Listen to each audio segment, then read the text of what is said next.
Hello and welcome to Other Voices, brought to you by Peninsula Peace and Justice Center. I'm your host, Paul George. On this month's edition of Other Voices, we're going to take a look back. This summer marks the 50th anniversary of a project called Freedom Summer, and we're going to learn what it was all about, what it was intended to do, what it maybe really did, and what lessons we learned from it today. Freedom Summer, briefly, in June 1964, over 1,000 volunteers headed to Mississippi to register black voters. By August, 4 people were dead, 80 had been beaten, 1,000 arrested, 67 churches, homes, and businesses had been burned or bombed. What was this all about? That's what we're going to try to find out tonight. Joining us to take us through a rather complex story, actually. I'm really pleased to be joined by 2 folks from Stanford who are very knowledgeable about the topic. I'll start at the far end of the table. Doug McADAM is the Ray Lyman Wilbur Professor of Sociology and the Director of the Program on Urban Studies at Stanford University.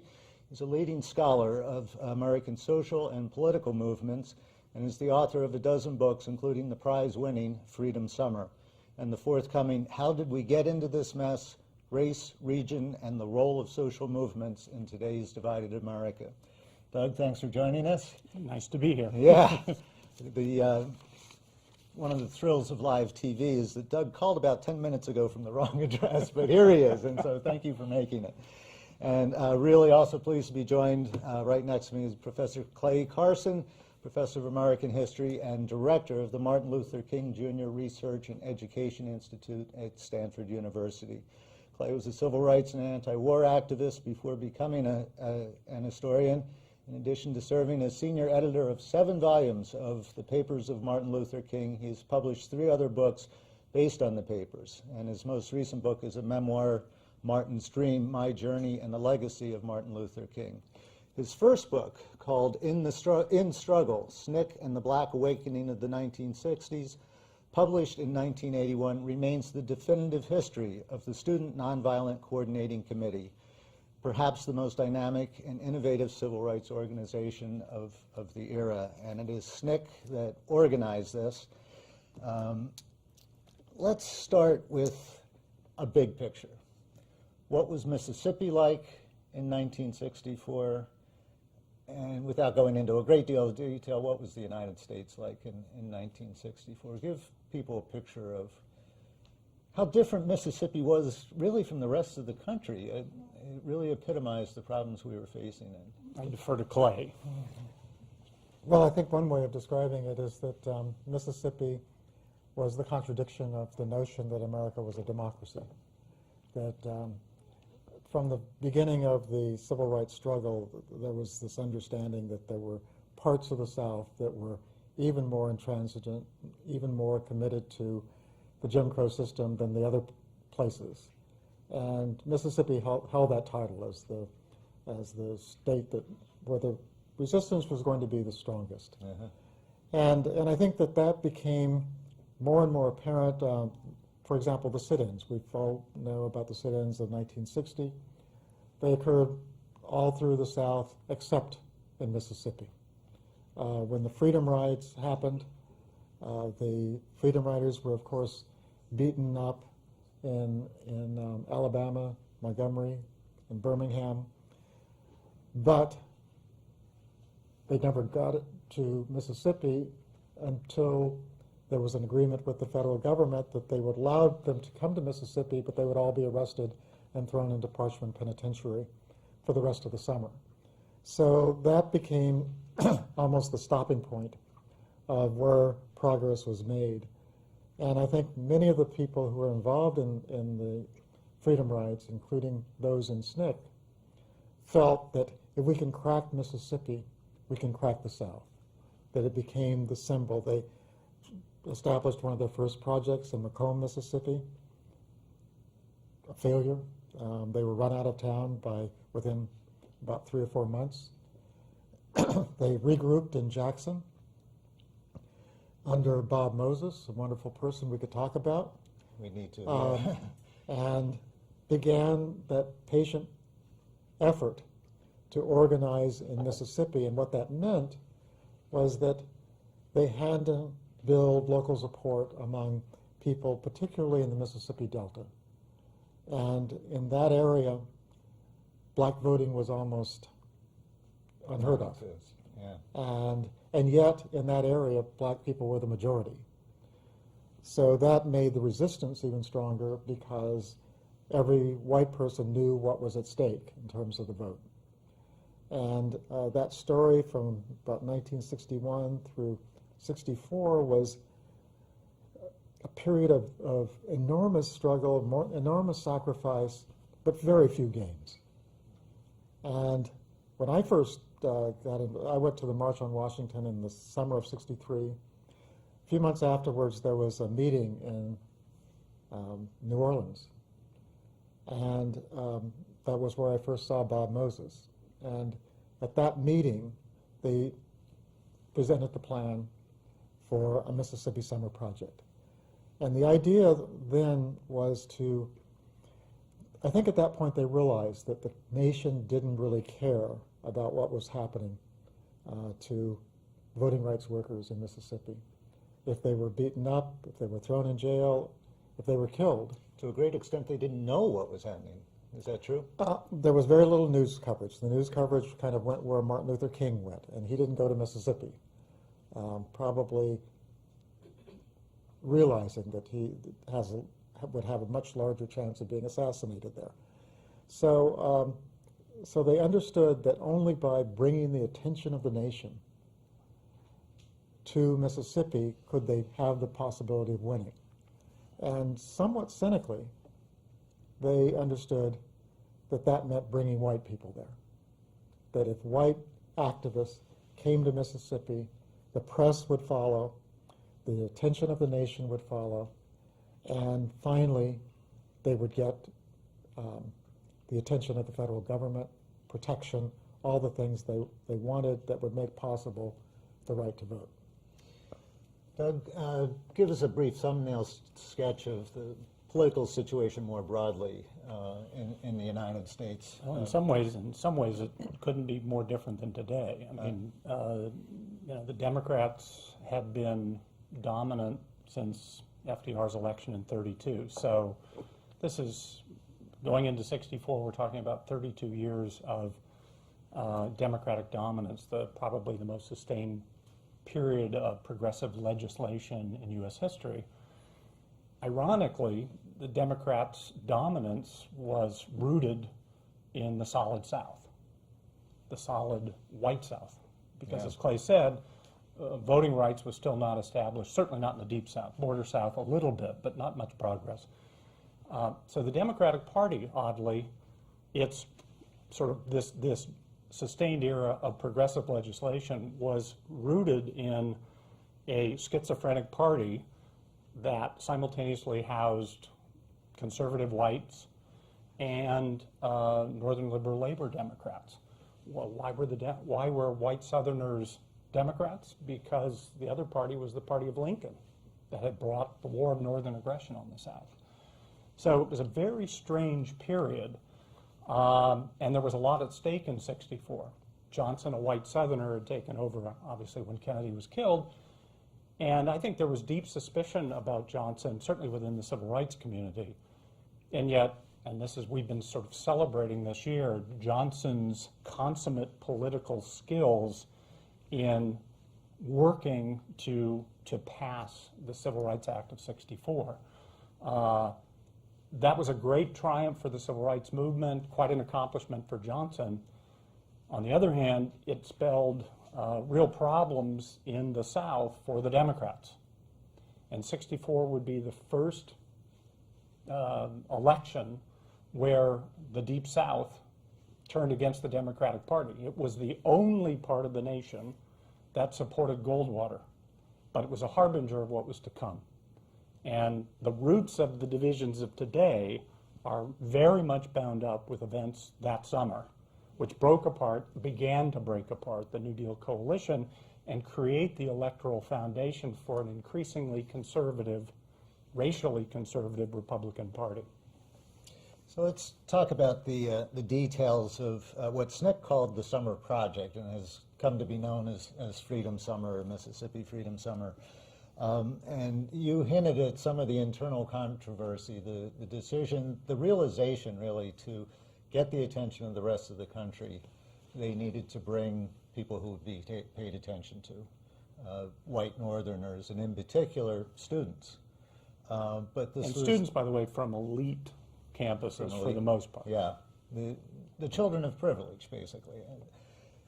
This was not an easy decision. It wasn't easily arrived at. There was a lot of tension within SNCC, originally conceived as an all-black project, SNCC itself, and they had been gradually bringing on some white folks onto staff.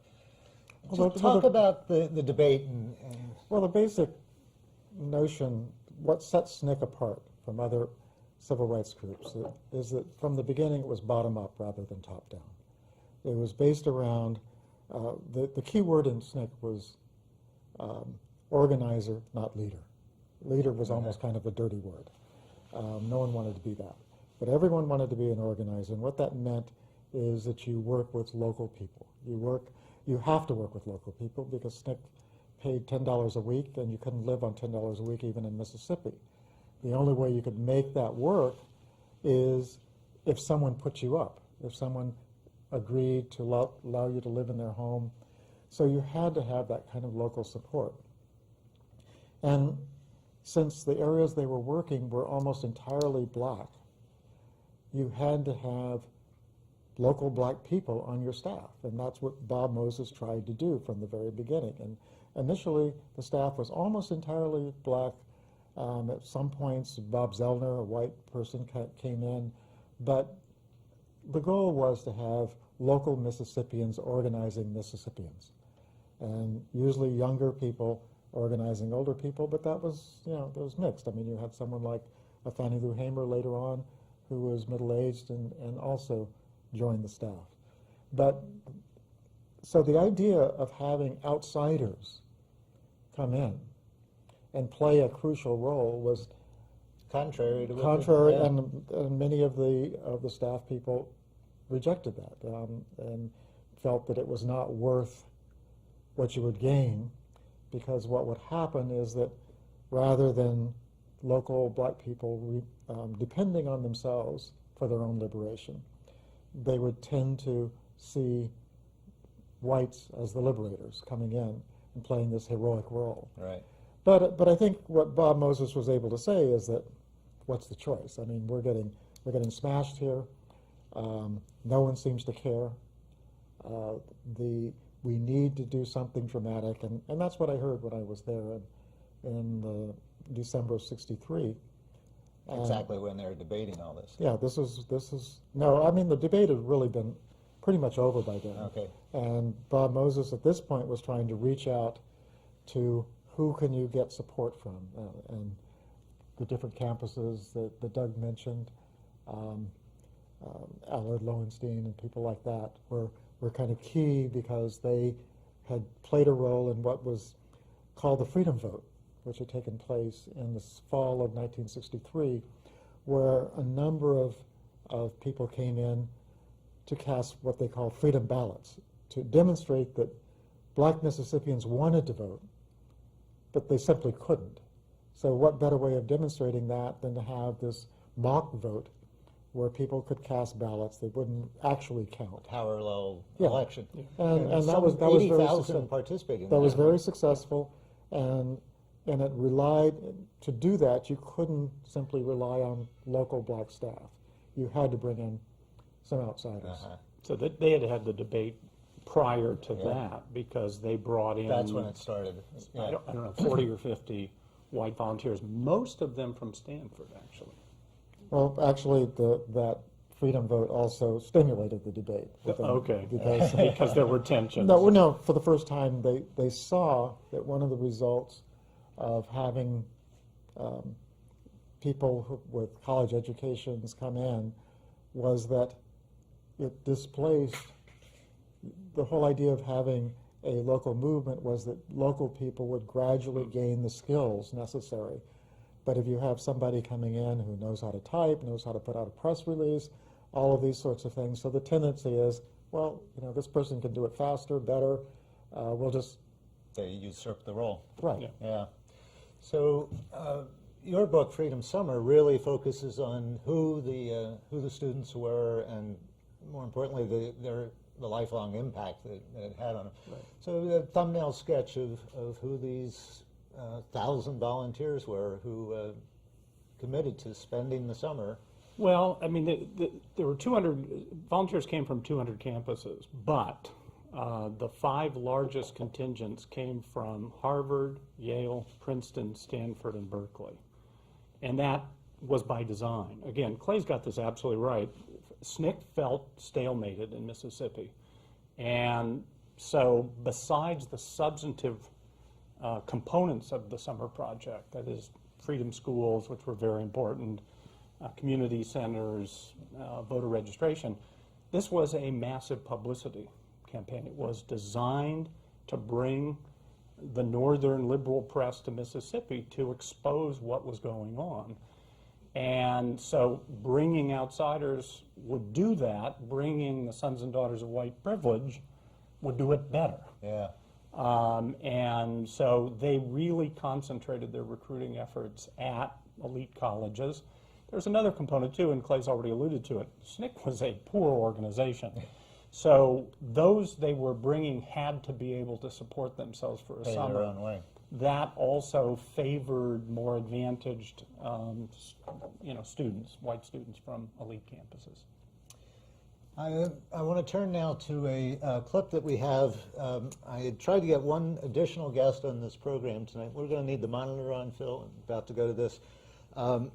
Locally, there's a now retired Superior Court Judge, Len Edwards, who was also, at the time, the son of Congressman Don Edwards, who I think most people probably remember, a long-serving, very progressive Democratic congressman from this area, who was serving his first term in Congress. And Len Edwards, as a first-year law student at the University of Chicago, got wind of the program, signed up for it. He couldn't be here tonight, but yesterday he graciously agreed. So we took a crew up there and filmed an interview with him. So if we're ready to go with this, let's hear what Len Edwards had to say, and then we'll come back to the studio. So take us from Chicago to Mississippi. There was some training that you went through after getting this warning from family. Yes, I took my car, and I put 4 other people in it, and we drove down to Oxford, Ohio, where we were given an orientation for a week. And it was a dramatic orientation because the trainers were SNCC field workers out of Mississippi. And it was a rather stark contrast between the experienced leaders of a very dangerous movement and a bunch of well-meaning college students and law students, very few law students, who wanted to make a difference but really didn't have a clue about what was going on down there. Yeah. And so there was some friction, but on the whole, they decided it was worthwhile to get America more involved with Mississippi. And how do you get America involved? And this is the genius of Bob Moses. You get America involved by sending down its best and brightest, and the most powerful. There were a number of kids, like myself, from families that had political connections. And all of the kids had families back home who were very worried about them. Mm-hmm. Was there an emergency response network set up or anything to help deal with the media from back home? Well, there was an emergency response in the sense that they set up a system that we knew who to call if there was a problem once we were in Mississippi. They also were interested in having our local newspapers pick up stories, and they did. And I had a number of stories about me, and all of my friends down there had stories, and written about them in their home papers, because the families literally came with them emotionally. Yeah, and that was part of the strategy. It certainly was. Yeah. So as the time was approaching, one of the ways the coming activities were hitting the news was Mississippi was, the state was mobilizing against what they were calling an invasion. And That's right. yeah, so was this filtering back to you, and what did you think about what seemed like a military mobilization to greet you? Well, we knew they were not happy that we were coming down. And I didn't see the films of the tanks and the armored cars and all that they were preparing. And I saw them later in movies. Uh-huh. But I knew that it was dangerous. And on the last day of our orientation, 3 workers were missing. And we all knew they were dead from the get-go. You just assumed. We absolutely knew, and we had one of the most tense moments of the orientation when Bob Moses stood up and in a very quiet voice said, "I don't want to put you in harm's way, and yet I must put you in harm's way." Yeah. And those were words that have been filmed in the movie that I mentioned to you. And there was just dead silence in the room when he said, "You know, I will not hold it against you if you leave now." But no one left. Mm-hmm. And we went down. And the first night I got there, 2 locals came over to my place where I was living with my roommate and asked us to go down for a Coca-Cola, and tried to talk us out of staying, saying they were moderate voices in Mississippi and that they would take care of business. And we said, "Thank you very much, but no." So the movement and SNCC itself, the Student Nonviolent Coordinating Committee, weren't universally loved there. There were other people that thought there were other ways to Yes, address these problems. yes, but to be honest, I think that everyone had heard this before. And Mississippi was a closed society. In the book that was written by James Silver, who was a professor at Ole Miss, called Mississippi the Closed Society. And what I mean by that is you either stood up for segregation or you would be ostracized. And there's a very poignant moment in the movie about a family that invited some workers over to talk about things and were simply ostracized from the community. There was no middle ground, practically speaking. These 2 young boys tried it, but I don't think that they knew how dangerous it was for them to try to bridge the gap, because there was no acceptance of any middle ground. We were going to maintain our way of living. Negroes were inferior, and that's the way it was going to be. Yeah, and brutally enforced. Yes. So you stayed with a local family. I did. Tell me about them. A very sweet couple, dirt poor, living in the black section of Ruleville, Mississippi, which was divided by the main highway. Dirt roads, shacks, and they had an extra room with a double bed in it, and my friend Joe Smith and I slept in that bed. There was no air conditioning, no running water. I lost 30 pounds during the summer. Wow. And we would bathe outside at a faucet, and the people essentially watched television most of the day. She was in a wheelchair. Just very sweet people who were courageous enough to let us live there. I was going to just ask, that put them at great risk. It put the whole community at risk, and the white community seemed most upset that we had women, girls, living in the black community. This really went against their understanding of race relations. And the women who were down there, and we were equal parts women and men, were tough as nails. And they wanted to be there, and they were there, and they couldn't be talked out of that, in spite of all of the slurs that would come from the white leaders about what was going on over there in the black side of town. Yeah. So what was your typical day like? Well, I was usually dressed up, and I would go and help register people to vote.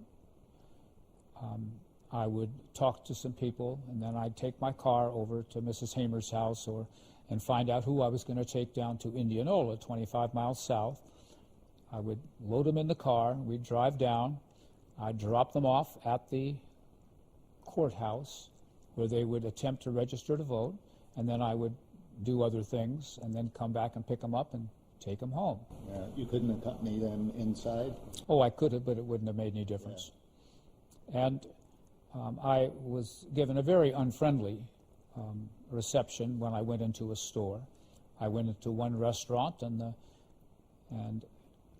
right in the middle of my breakfast, someone said, "Are you one of those freedom riders?" And I said, "I'm not sure what you mean." And he said, "Why don't you just get out of here?"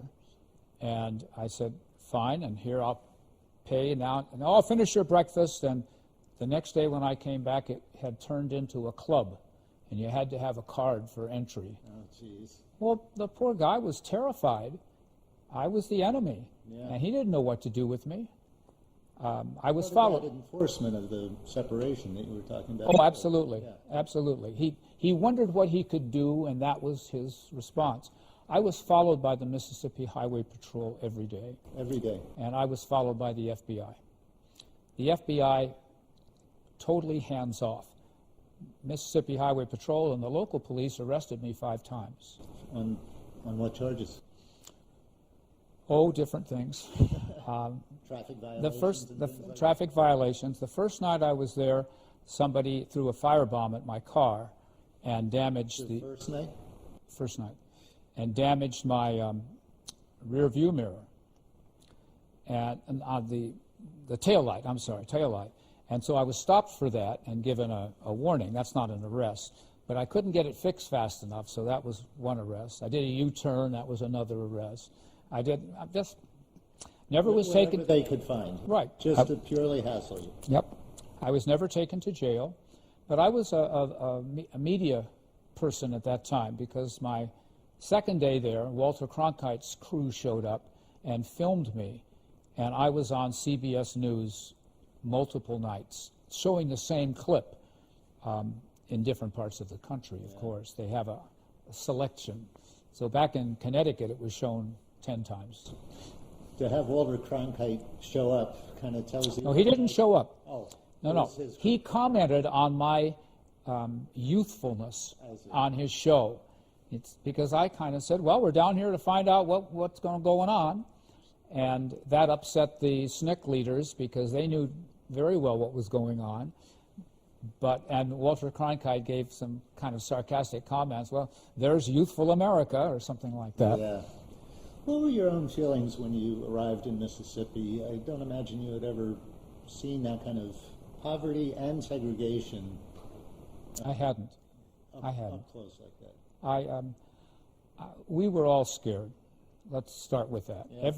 Every one of us was scared in different ways, and yet we went on with our business. And I remember being tense all the time.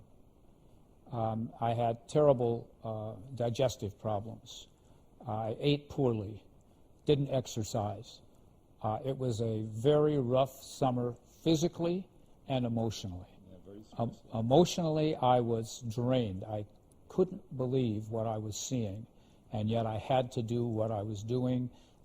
Everyone had to do what he or she was doing because this was important, and we were going to make an impact by living lives and following our calling, which was to register people to vote. My second job was to work with the attorneys. There were 3 attorneys who came down for 2 weeks each, and to get people out of jail when they were arrested, and to record. I was a recorder, and I testified before the Civil Rights Commission, and our freedom schools. So how long were you there? About 3 months. About 3 months. Yep. And the actual efforts to register new voters, in terms of numbers, weren't all that successful. Weren't successful at all. Yeah. We got a lot of people down to the courthouse, but in order to qualify, they had to interpret a section of the Mississippi Constitution. And it was a complex constitution, and the determination was made by the registrar And it's no surprise that blacks failed and whites passed. So they had done this, they had tried poll taxes, all kinds of things. Yes. They never denied that they could register to vote, they just made it impossible. That's right. To actually do it. That's right. And they also threatened. I was in several counties where blacks tried to register for the first time in 100 years, or actually more like 80 years, ever since just after the Civil War.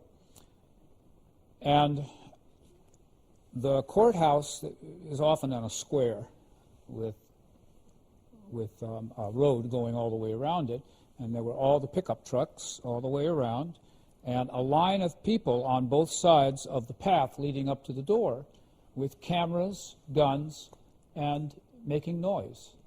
And that was all to terrify the blacks who wanted to vote. It was, and then of course they would tell people as they came up, don't go back to your job tomorrow. You haven't got a job.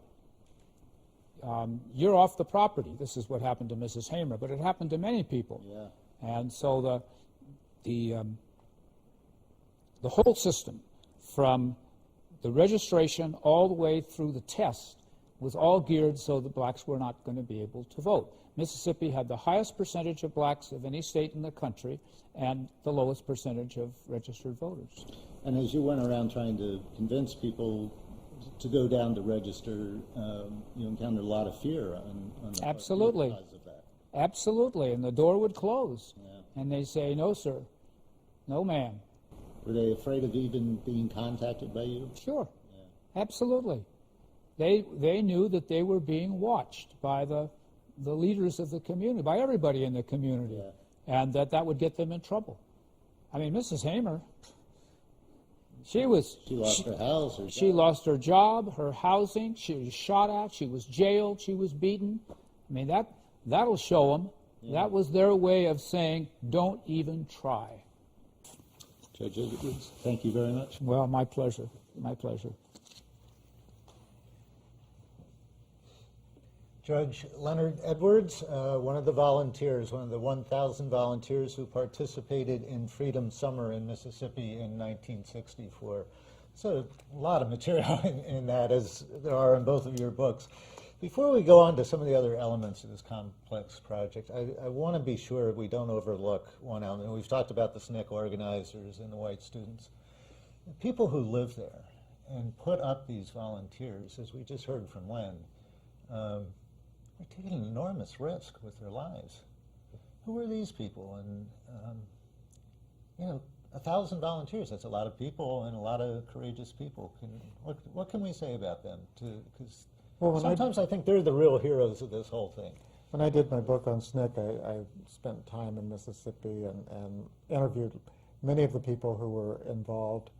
And I guess you couldn't generalize about them, but I think what was often the case was that they were people who had gained a certain amount of self-sufficiency. Often they were farmers. In one case, in Macomb, a person owned a cleaning establishment, clothes cleaner. There were people who owned little diners or something like that. Something that would give them some means so that they could not just be fired. Right. Work for the railroad sometimes, and beauticians. Many of those kinds of positions. These people tended to emerge as the local leaders, and of course, one factor was World War II. Many of them were veterans of World War II, and that they came back with one of the slogans for black soldiers in World War II was the double V. Victory against fascism abroad, victory against racism at home. So they came back with the notion that things would have to change. You couldn't ask someone to go and serve for Put their lives on the line and come back and still be treated as, not even second-class citizens, not citizens at all. But that ended very quickly after the Civil War. There were a number of lynchings and attacks against black soldiers, sometimes still wearing their uniform. So But that led some of them to emerge as leaders and join the NAACP, for example, do things that were not conceivable before World War II. And I think the other thing was that there was a voting rights movement that was going on before Bob Moses arrived. I mean, one of the things that he makes clear when I talked with him was that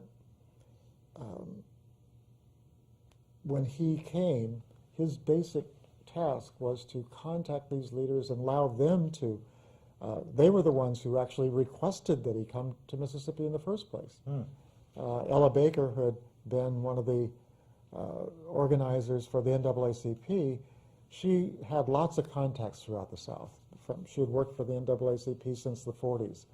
So she received word that they wanted to have students come there because they needed the energy of students, they needed this outside support, and they weren't getting anywhere without it.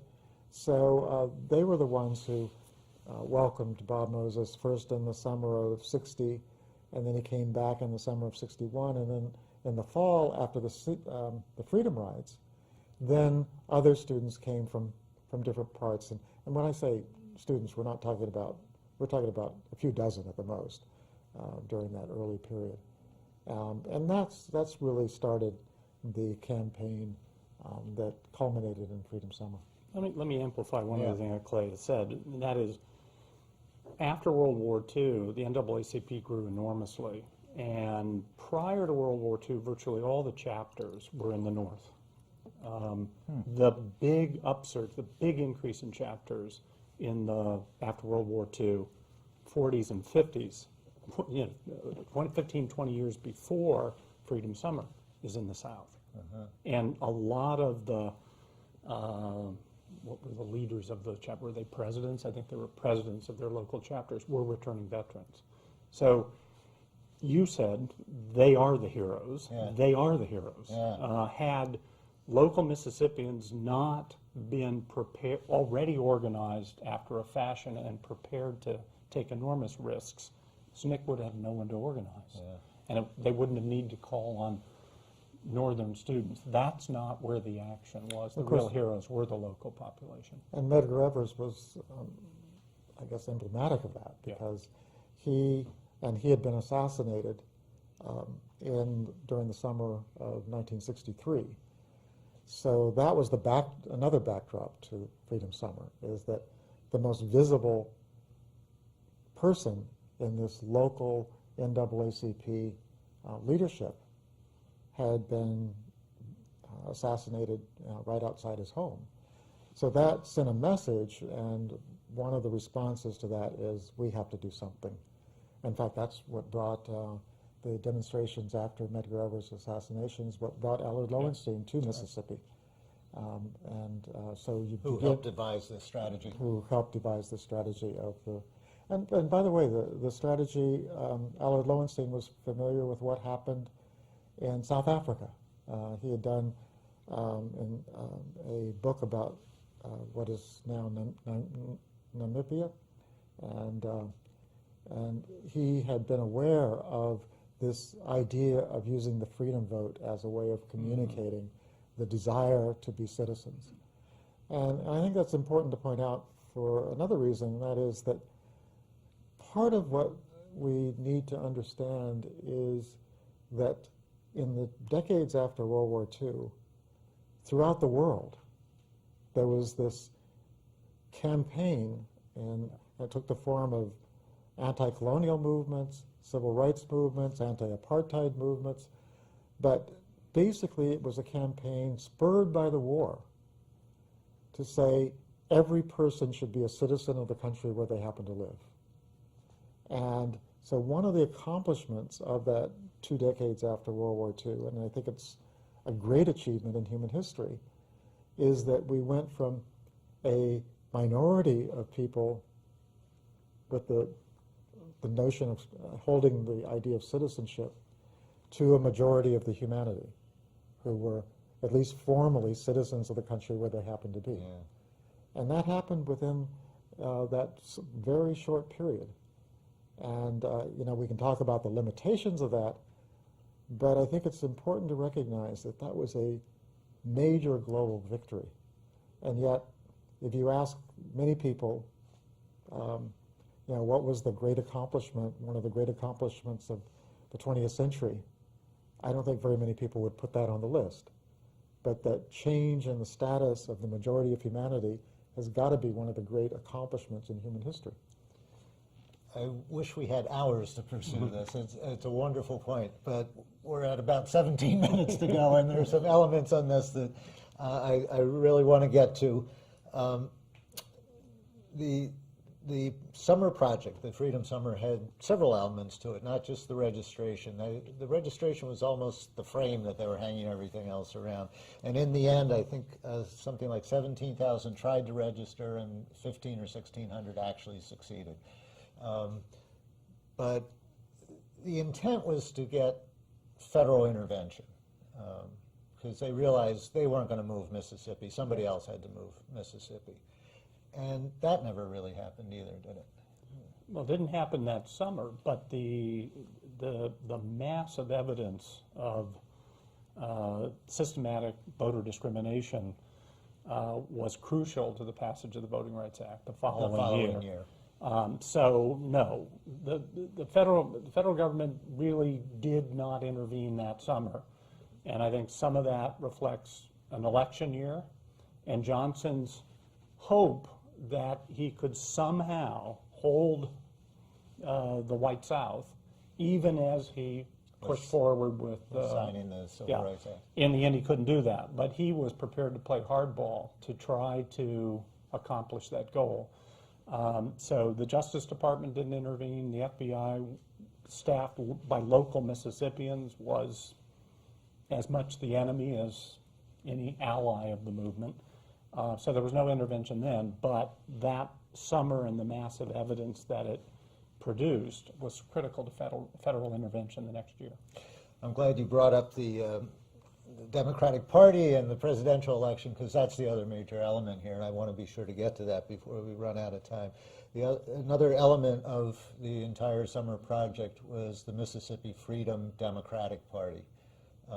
Explain that for our audience. Well, essentially, I mean, Clay talked about the Freedom Vote campaign. Year, yeah. It was the same idea. So if we're going to move on two tracks in the summer of '64, we will continue to take blacks to the courthouse to try to register to vote, but we're not terribly hopeful.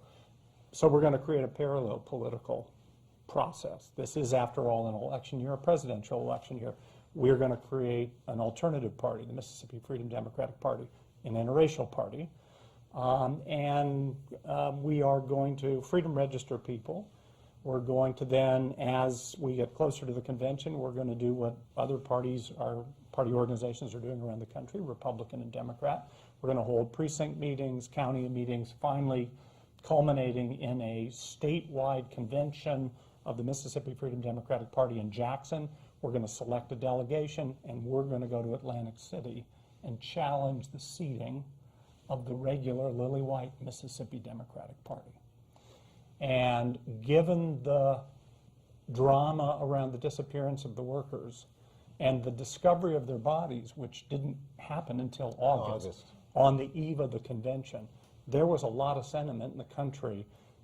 This strategy by SNCC, in fact, had worked. It had woken up the country, or at least lots of people in the country. And as the challenge delegation went to Atlantic City, there was real hope they might be seated. Let's follow that story. They didn't get seated. No, they didn't. And that's where, I think for many people, that's where they tested the limits of New Deal liberalism in terms of black Americans. Because I think there was that hope that once you present your case, once you tell the truth about what's going on in this, people would throw up their hands and say, enough is enough. We need to change this. We need to seat this delegation. And it didn't happen primarily because Lyndon Johnson was, for reasons that now are hard to understand, was actually frightened that he would lose the election. He won by a landslide, but I think at one point now we know that he was even thinking about resigning. I mean, Yes. he was paranoid about just the idea, and that was partly because the Solid South had been such a central part of the Democratic coalition that it was inconceivable to him that you could win without it. So if you lost the South, you would lose the election. Now, what he didn't realize, and we can get into this, and I know that Doug has been really working on the politics of this.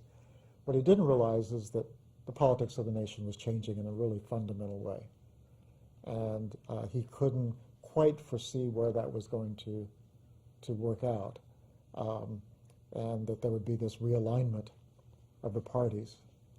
But we can get into that. But in any case, he used every means at his disposal, including getting FBI reports on the Freedom Democratic Party, Had their phones tapped. intimidating people who were thinking about voting for them, basically saying that you want to get anything from the Democratic Party, if you ever want to get a judgeship, you want to get anything from me, don't support them. Yeah, it's where the political favors and horse swapping Yes.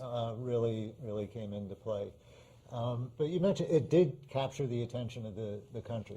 This convention was closely watched, and resulting in a very famous broadcast speech by Fannie Lou Hamer, herself a Mississippi resident and organizer. Yeah, I mean, it's got to be one of the most dramatic conventions in history. And Fannie Lou Hamer's appearance before the Credentials Committee was just electrifying. And so much so that Johnson, and again, this is a well-known story, Johnson was monitoring coverage in Washington, and when he saw the impact, just how powerful her testimony was, he quickly called a press conference and went out to the Rose Garden and made up something to talk about so that the coverage would shift.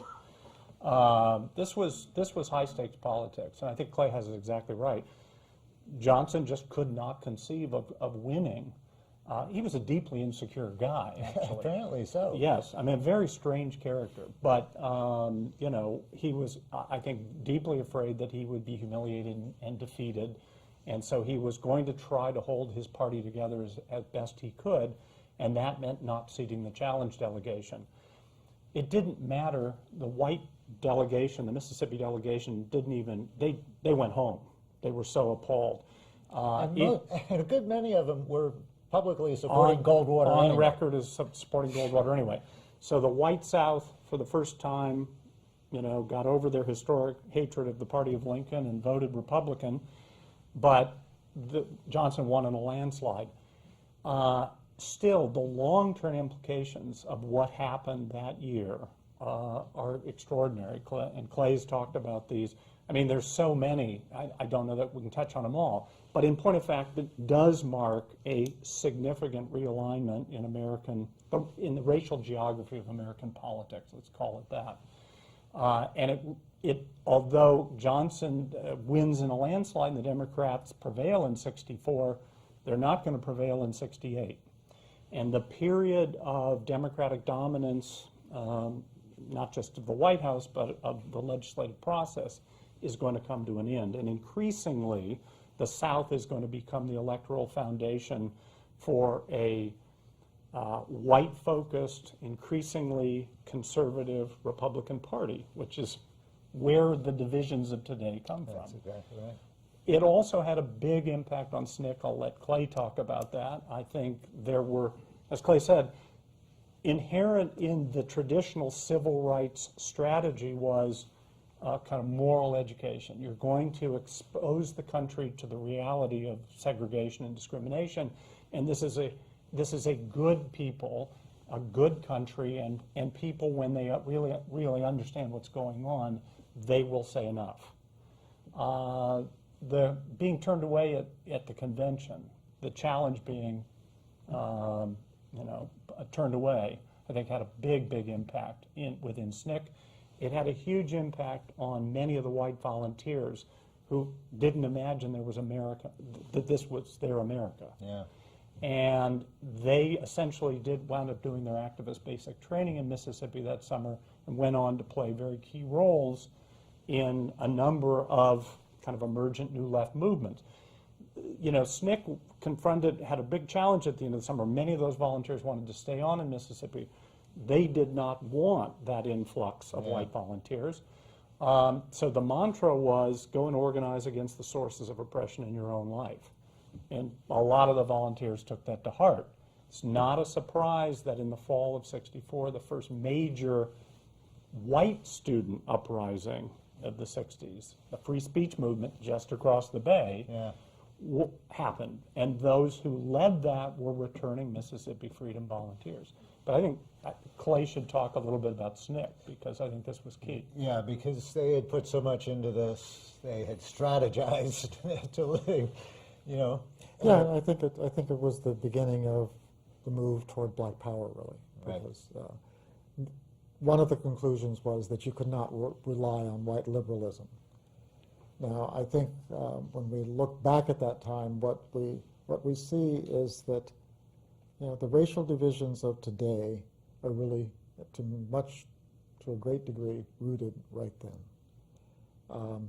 One way of making that very stark is, imagine if only white people voted in America. We would have only Republican presidents from 1964 to the present, and with no end of that in sight. In other words, in every single presidential election of the last 50 years, the majority of white Americans have voted for a Republican candidate. The only way Democrats have won any elections is because of something that happened after this that was part of the last gasp of Johnson liberalism, the passage of the Immigration Act in 1965.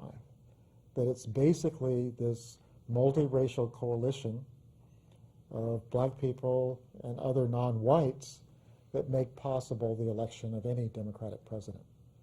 But I think that we really have to think of the implications of what has happened in terms of white American attitudes. That in Palo Alto, where everyone votes Democratic, it's very easy to think that Palo Alto represents something about America. It doesn't. This country is deeply conservative in terms of white American opinion. And you know, that's one of the things that kind of get back to what Doug was saying, that challenge to the white volunteers, go back and organize where the problem is. In fact, Stokely put it more bluntly, Stokely Carmichael, you know, that's the problem. You have to go back into your own communities. Don't get your excitement and adventure by organizing in black communities. And I think to a degree, that message is still around. It's difficult to do. I mean, when are we going to, I think Obama in the last election got about 43% of the white vote. When are we going to have an election where the majority of white Americans vote for the more liberal candidate? You know, that's a challenge that I think any progressive should take on, you know, of changing that racial dynamic that's really had its start in 1964. Yeah, these are both excellent points that you're making. Speak just briefly about what you started off that answer with, was the rise of black power. The lesson of the summer project at Freedom Summer was that they realized you can't ask anything of power. You have to get power. Well, I think the larger implication of that is, I think that we became a democratic nation for the first time in the mid-1960s with the passage of the Voting Rights Act. Before that, applying democracy to America, using that term, I think was just a misnomer. However, the notion of a multiracial democracy is an experiment in human history. Yeah. We don't have a lot of successful experiments around the world of truly multiracial, multicultural, multi-religious democracies. It's a very difficult thing to do. And it basically involves having people trust their destiny to people unlike themselves. And we look around the world right now and just look at practically every situation, every country that I usually get invited to talk about democracy. They're all going through this struggle of how do you build democracy out of diversity. It's relatively easy to have a democracy if everybody's the same. Everyone has, homogeneous in some way. It's much more difficult when we have a situation where in many countries that Brazil, South Africa, India, just so many countries around the world are facing that crisis of how do you build a democracy when you have a great deal of diversity? And I think that Vincent Harding, who recently passed on, I remember he came and talked to my class, and by the way, his lecture is available online. But he called for courses in the advanced study of democracy. He said that that's what we really need in this country is courses on, well, if we are really a democratic society, how do we do that? Because history doesn't give us a lot of good lessons on how to do that. Let me 30 seconds. Jimmy Carter recently said, we are a democracy in name only. So before we congratulate ourselves too much, the Republican hold on power depends on restricting minority and other constituents voting, and they've been very systematic and aggressive in trying to pass new voter laws. Yeah. And that's a transparent effort to increase the white vote and decrease the minority vote. And so we're still fighting some We of are these still battles. fighting it and still dedicated to it. I'm going to have to cut it off there. We've been speaking with Doug McADAM, professor of sociology at Stanford University, and Clay Carson, director of the Martin Luther King Jr. Institute at Stanford University.